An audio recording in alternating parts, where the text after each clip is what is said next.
Welcome to Great Propaganda, where we discuss the lies, falsehoods, and politics of the day.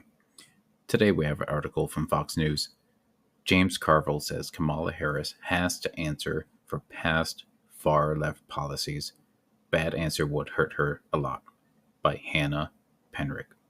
She writes, Harris and Governor Tim Walz will be sitting down with CNN's Dana Bash for an interview on Thursday. I personally can't wait for Dana Bash to lob some softball questions at both Harris and Walz. Kamala is too scared to sit down alone with CNN for what I'm sure will be the biggest waste of time interview on TV ever. Now, James Carville knows Comrade Kamala will need to answer for communist views if she has any chance of winning over swing voters. Harris has flip-flopped so much since her 2019 campaign, I doubt she even remembers what her current stance is. Let's take a look at the video before diving into the article.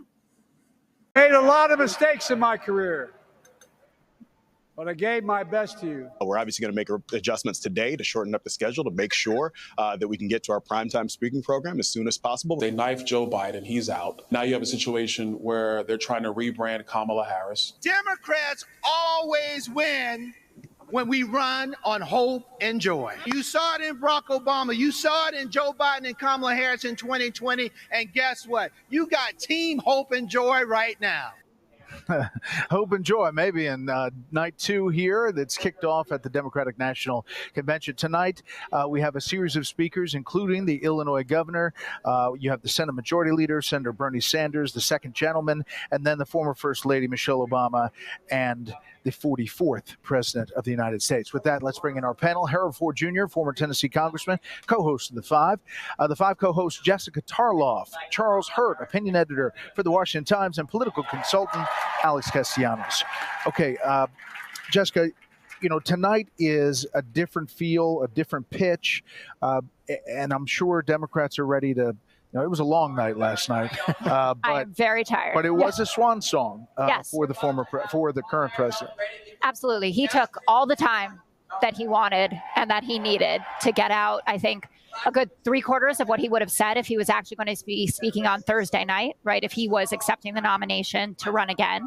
And then about 25% about his thinking going into making this decision, what he thinks about Kamala Harris, why he thinks that the party is in good hands with her and Governor Walz. But he definitely made the most of the moment, and the moment was very late. I was happy to hear that the campaign is obviously going to be moving things up and making sure that we can all get through security a lot faster. But I think that Tuesday, Wednesday, and Thursday will be, to use Kamala terms, unburdened by what has been, right? This is the beginning of the Kamala convention. And Joe Biden seemed last night like it was bittersweet, but he's happy to be moving forward. Wall Street Journal, Charlie, Kamala Harris tries to forget Joe Biden. Democrats think they can get away with this unusual campaign of friendly fire for one main reason, Donald Trump. Not only do they think they can make the campaign about him rather than their own record, they also know that so keen are they on defeating the Republican, the party will offer Ms. Harris no internal resistance to apostasy. Yeah, this is why I don't think that the Harris campaign wants to even talk about any issues whatsoever. They don't want to put any issues on their website. They don't want to talk about. And also, I love the hope and joy thing because it kind of reminds you of hope and change, but they can't run on hope and change now because they are they're the current boss. So it's not like you can go with hope and change. So they're going with hope and joy. But I thought that they probably did a very good job of taking out the old last week. And now that they can spend the rest of the week getting on with what they see as the future.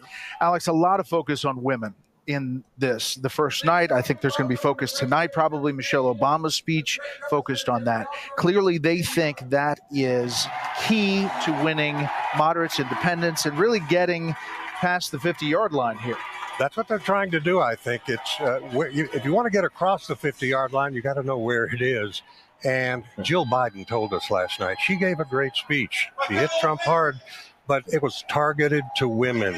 And it was a speech about empathy and compassion. Donald Trump is cold, cruel, does not care, only about himself. they get to the 50-yard line by appealing to women, but how do they get across? How do they get into guy territory? Oh, tough prosecutor, strength. Trump has to do the reverse. He's got his base, his 45, 48% with strength, tough guy. But when he gets across the 50-yard line with that, what happens? His strength becomes scary and dangerous. He has to make sure that Kamala Harris isn't compassionate. And how do you do that? Well, guess what? Inflation has destroyed families at the dinner table, an open border, fewer police. It's made the world more dangerous. That's not empathetic, Kamala Harris. That's the opposite of empathy. She cares more about looking good politically than about what's important to you in your life. So I think that's where the Trump campaign needs to go. But this is the biggest gender gap in history. Yeah. And both sides are going to have to try to figure out how to play across that 50-yard line. I mean, I think that's... Now, he brings up a good point. I don't think that you're going to have Kamala Harris talk about her previous policies. I don't think she wants to talk about anything, really. She wants to do what's best for women, but letting in hundreds of thousands, millions of illegal migrants, is not going to keep women safe. I don't think that's how you win over swing voters at all. And now here in the article, we have excerpt saying Kamala Harris is not even trying to defend her past policies. Charles Hurt says. Panelists Charles Hurt and the rest saying that President Biden passing the baton to VP Kamala Harris during the DNC on special report. That was that video. Here in the article, it reads, Democratic strategist James Carville said Thursday on his Politics War Room podcast that VP Harris needed to explain her past far-left policies during her first interview as presidential candidate. She's going to have to answer for it, and I hope she has an encompassing answer that takes every one of these things, because it is an absolute truism of American politics that anybody that ever listens to a single thing that the identity left ever said has lived to regret it. It's just a fact. And she said some things she's going to have to answer for. I think she can. I don't think it's fatal. I think a bad answer would hurt her a lot, Carville said. But she's got to answer for it. There's no doubt about it. Hunt says she no longer believes some of the left-wing positions she took. She no longer believes doing away with private health insurance, minimal border control, banning fracking. She made it clear that she doesn't hold those views anymore. She heartily praised a bipartisan, tough border bill. She's for expanding the Affordable Health Care Act rather than Medicare for all. But she needs to explain these changes. Furthermore, he added that Harris learned a lot as a VP and her policies were now more realistic, which she would have the opportunity to explain in her interview on Thursday. Harris and Walz are speaking with CNN's Dana Bash in their first joint interview as a ticket. Harris has not sat down for a solo interview with a reporter since emerging last month as a Democratic White House candidate. Carville has repeatedly sounded their alarm on far-left policies and the Democratic Party's messaging. He previously suggested preachy females were to blame for Democratic messaging problems and the party's lack of support from males.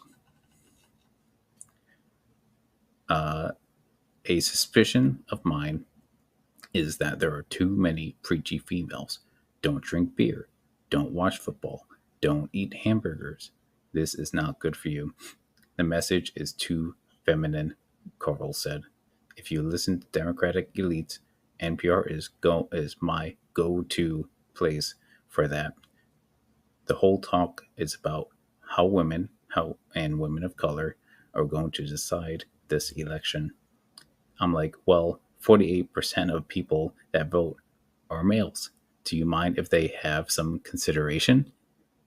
Carville also said the left was to blame for President Biden's inaction on the border early on in his presidency.